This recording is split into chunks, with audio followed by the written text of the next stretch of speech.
Doctor Mizanur Rahman Azhari সহ বিশিষ্ট ব্যক্তিদের নামে ভুয়া বিজ্ঞাপন তৈরি করে এবং যৌন উত্তেজক ওষুধ বিক্রি করে এবং তার মাধ্যমে জনসাধারণের সাথে প্রতারণা করে। এ সংক্রান্তে একটি মামলা আমাদের পল্টন থানায় ইতিমধ্যে রুজু হয়েছে।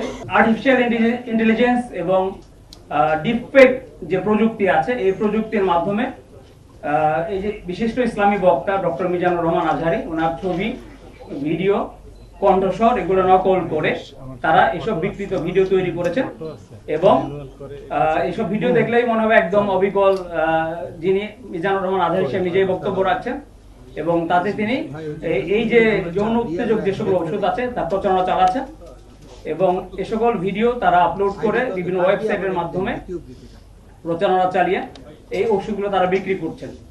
মূলত দুইটি ওষুধ, ইউরোসিন এবং জেরিসিন নামে দুইটি ওষুধ তারা বিক্রি করছেন, সাধারণ মানুষকে প্রতারিত করছেন। ইতিমধ্যে আমরা দুটি বিশেষ জায়গাতে আমরা অভিযান চালিয়েছি, বিশেষ করে চট্টগ্রামে বাইজিদ বোস্তামি থানাধীন শেরশাহ কলোনির ঈদগাহ মাঠের পাশের একটি বাসা, যেখানে আমরা অভিযান চালিয়ে 9 জনকে আমরা গ্রেপ্তার করেছি এবং সেখান থেকে বিপুল পরিমাণ ইলেকট্রনিক সরঞ্জাম, বিশেষ করে ল্যাপটপ 11টি ল্যাপটপ, স্মার্ট মোবাইল ফোন 13টি, ফিচার মোবাইল ফোন 34টি, পেন ড্রাইভ 2টি এবং 21টি সিম কার্ড আমরা সেখান থেকে উদ্ধার করতে বা জব্দ করতে সমর্থ হয়েছি। মূলত এটি ছিল একটি কল সেন্টার এবং তাদের এই যে অবৈধ ব্যবসা পরিচালনার একটা হাব। এবং আপনারা জানলে অবাক হবেন যে তারা ওই যে প্রচারণা যেটা চালাতো হচ্ছে চট্টগ্রাম থেকে, কিন্তু এই যে মালামাল যেগুলো ডেলিভারি করতো বাংলাদেশের বিভিন্ন জায়গা থেকে, বিশেষত ঢাকার মোহাম্মদপুর থেকে। এবং এরই অংশ হিসেবে আমরা ঢাকার মোহাম্মদপুর থেকে আরো একজনকে আটক করি যে গোডাউনের দায়িত্বে ছিল এবং মূলত কুরিয়ার সার্ভিসে, অর্থাৎ 2টি কুরিয়ার সার্ভিস, মূলত স্ট্রিট ফাস্ট এবং পাঠাও 2টি কুরিয়ারের মাধ্যমে এই যে যারা এর অর্ডার করতেন মালামালগুলো, তাদের কাছে এই মালামালগুলো মূলত পৌঁছে দিতেন ক্যাশ অন ডেলিভারিতে। সেখান থেকে আমরা একজনকে আটক করেছি এবং বিপুল পরিমাণ এই যে অবৈধ যৌন উত্তেজক যে ওষুধ সেগুলো আমরা জব্দ করেছি।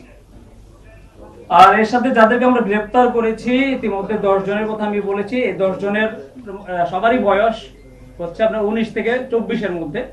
এর মধ্যে প্রধান যিনি ব্যক্তি সারাবত হোসেন, অর্থাৎ অর্গানাইজার, সে হচ্ছে মূলত প্রযুক্তি সম্পর্কে তার সামান্য পড়াশোনা আছে এবং সে ওয়েব ডিজাইন করতে পারে। ফেসবুক সহ বিভিন্ন সামাজিক যোগাযোগ মাধ্যমে এই প্রচারণাগুলো তারা চালিয়ে থাকে।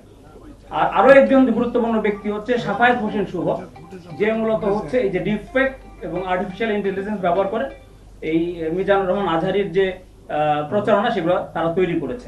ভুক্তভোগীর সংখ্যাটা তো আমরা এক্সাক্ট বলতে পারবো না, কারণ আসলে যে পরিমাণ ওষুধ আমরা গোডাউনে পেয়েছি, আমরা যদি একটা 3 টন ট্রাক বলি, 3 টন ট্রাকের সমপরিমাণ ওষুধ ওই একটা গোডাউনে পাওয়া গেছে। এরকম আর একাধিক গোডাউন বাংলাদেশের বিভিন্ন প্রান্তে থাকতে পারে। এবং ইতিমধ্যে যেহেতু দীর্ঘদিন যাবত প্রচারণা চলছে এবং অনেকেই ওষুধগুলা সংগ্রহ করেছেন, সেবন করেছেন এবং ইতিমধ্যে হয়তো প্রতারিত হয়েছেন। এবং আমরা জানি না যে, যেহেতু আমি চিকিৎসা বিজ্ঞানের লোক নই, যে হয়তো তারা নিজেদের শারীরিকভাবেও তারা ক্ষতিগ্রস্ত হচ্ছে।